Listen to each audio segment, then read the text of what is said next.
is awake, everyone will burn. Welcome back, everyone. It's Charlie. Sony recently announced it was doing more Venom movies with other symbiotes and other versions of the Venom character from the comics, the Venom symbiote specifically. Tom Hardy has been saying he is done with the character after Venom: The Last Dance, and one of the movie's post-credit scenes actually helps to set up that new version of Venom from the comics. Along with the other person that's going to get that Venom symbiote, a couple other symbiotes, as well as Knull, god of symbiotes, basically the future direction of all these Sony Venom-verse movies that they're doing. Because Sony has totally changed its entire strategy for how their Spider-Man spin-off movies in this universe works and what the future is going to look like for them. So we'll break it all down. If you're brand new to the channel, be sure to subscribe to get all the videos, because one of the biggest things to remember is that they are not going to stop making movies. It's just the kind of movies that they're making. Really big reminder too, we've been doing the Game of Thrones giveaway since my Venom: The Last Dance breakdown video, so we'll name a winner during this video. And careful for spoilers for the end of Venom: The Last Dance and the post-credit scenes, just because they're very important to understanding what's happening in the next Venom movie. But in that final post-credit scene, the bartender from the Venom universe side of things, the same one from the MCU, same bar, but this one is from the Venom universe, not from the MCU version, got captured by Rex Strickland and his team, or alternate universe Baron Mordo if you want to think about it, and taken to their base at Area 55. He escapes in the Carnage to make as many Venom puns as possible after the final battle and stumbles off into the desert just crying for help. When he does that, the camera focuses then on a broken vial from earlier in the movie, and a venomized cockroach crawls nearby, and the credits slam to black, paying off an earlier comment in the movie where Juno Temple's character says cockroaches can survive anything, a reference to the Venom symbiote, or a different version, a new version of the Venom symbiote surviving.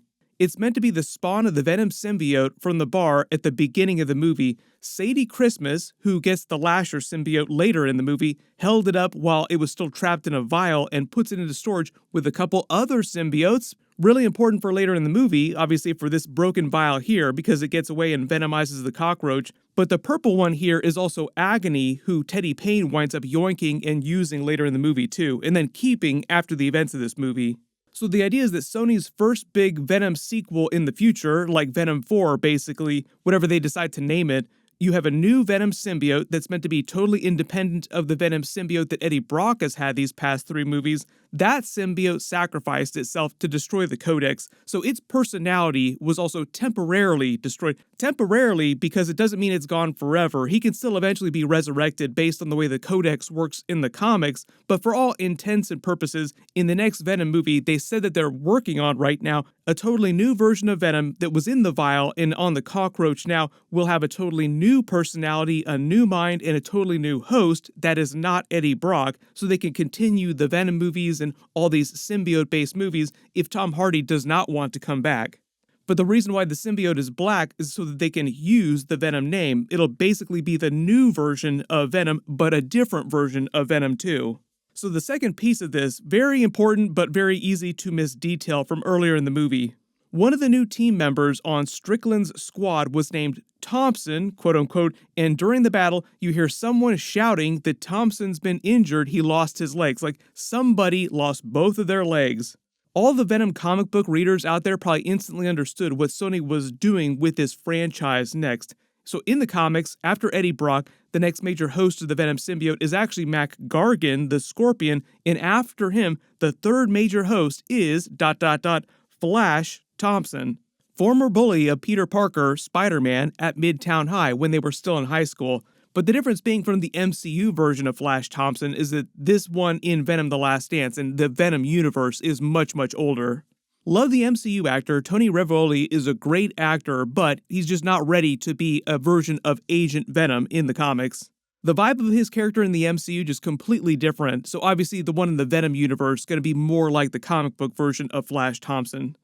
In the comics, he lost both of his legs during the Iraq War while saving one of his squad mates. While he's recovering back in the United States, going to rehab, he's selected for a special U.S. military program called Project Rebirth 2.0, where the military bonds him with the Venom symbiote, which they'd recently acquired from, remember, Mac Gargan, the Scorpion.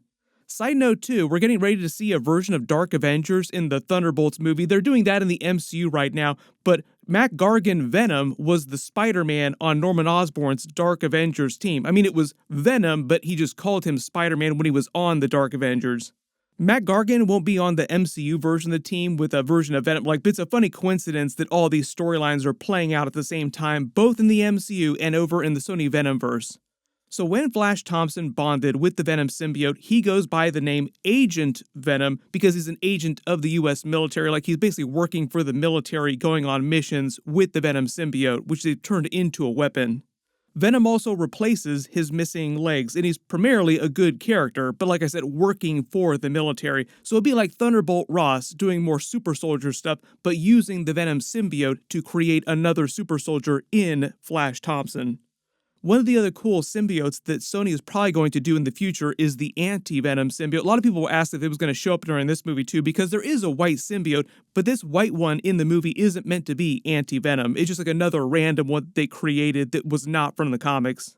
Anti-Venom is created in the comics during an encounter between Eddie Brock and Matt Gargan when Matt Gargan has the Venom symbiote. Eddie Brock became the first version of Anti-Venom, but then eventually Flash Thompson gets the Anti-Venom symbiote, and he calls himself Agent Anti-Venom too. So it just sounds like Sony's plan for Venom 4, whenever they're going to release this, will be an Agent Venom movie. I think most people have been thinking about this, posting all kinds of memes too, just because Flash Thompson, the MCU, doesn't look anything like comic book Flash Thompson, or anything like someone who would get a symbiote and become Agent Venom. In fact, it would totally make sense for them to just say that Flash Thompson in the Venom universe looks just like Joe Manganiello, who played Flash Thompson in Tobey Maguire's first Spider-Man movie. Even though Tobey's universe is meant to be a different universe from this Venom universe, you could just say that their Flash Thompsons look the exact same and sign a contract with Joe Manganiello to be in the next big Venom movie. He would be like the Giga Chad version of Flash Thompson. And assuming that she signed a multi-picture contract, which she probably did because it's a lot of money, Juno Temple's Agony symbiote will return too with her mutant powers. It's not clear how her electrical powers work. They didn't really get too far into that during the movie, probably saving that for future movies to dig into. Like, why are you asking questions about this electrical mutant-based powers? Maybe we do have mutants in this universe. Sony hoping that Marvel's lawyers don't ask them too many questions about them using mutant characters.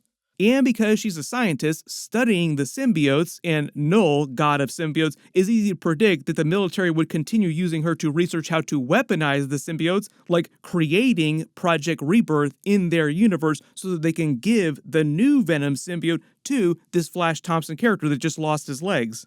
Then they go on their own adventures and however many spin-off movies that Sony wants to do with them. It sounds like they want to do 1 billion spin-off movies if they could, like they want all the money from these Spider-Man characters that they can get. They use those to continue the mainline Venom movies or any other spin-offs they want to do with other symbiotes, continue to tie back into and service the Knull storyline, this big overarching storyline, because their other post-credit scene sets up Knull as a bigger Thanos-level multiverse villain. Sony also definitely hoping to get Tom Holland's Spider-Man, Tobey Maguire's Spider-Man, Andrew Garfield's Amazing Spider-Man in some of these spin-off movies and their big Knull crossover movie, King in Black, eventually.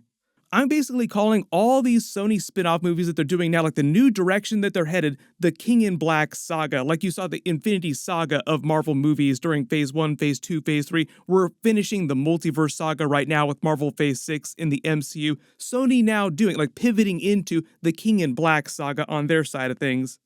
So the other part of this too, they're probably not going to call the 4th Venom movie Venom 4. They might just straight up call it Agent Venom, but if they don't do that, they'll call it something like Venom Rebirth as a reference to Project Rebirth with this Flash Thompson character in their universe getting the symbiote instead of Eddie Brock and moving forward towards the Knull crossover with that version. And if it all goes to pot for Sony, they'll probably just reboot all their spin-off movies, this whole Venom universe, like everything they've been doing with brand new actors in a couple more years after that too. Because this will also time out alongside Marvel's Avengers 6 Secret Wars in a couple years, and that movie is also a big reboot point for Marvel where they retune the MCU.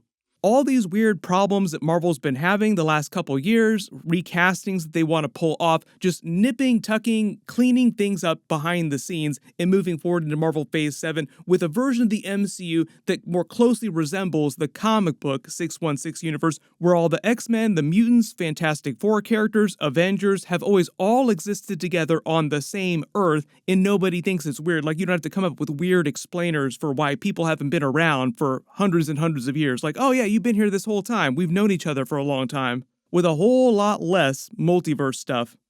They start off their Marvel Phase 7 with a brand new X-Men movie, new team of actors, and it's like Marvel's fresh start, like giving themselves a fresh start, which is a really easy jumping on point, or a much easier jumping on point for brand new viewers.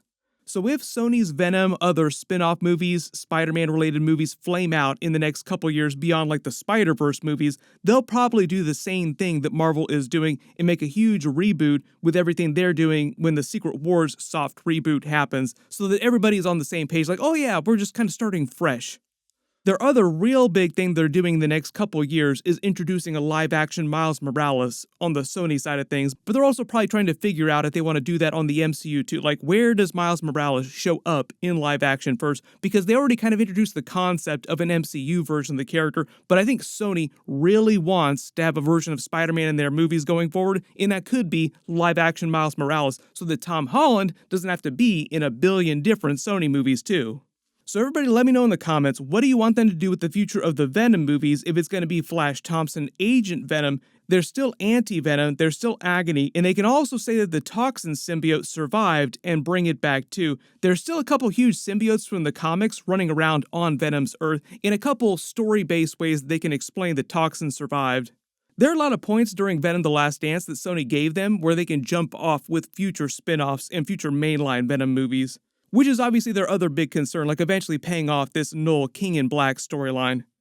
Punk Rock 94, congratulations, you're the winner for my Game of Thrones giveaway on my Venom: The Last Dance breakdown. Please email me on the About page of my channel so I can get your contact details. Everyone click here for my Venom: The Last Dance post-credit scene video, and click here for all those Marvel 2025 trailers for upcoming series. Thank you so much for watching, and I'll see you guys in the next one.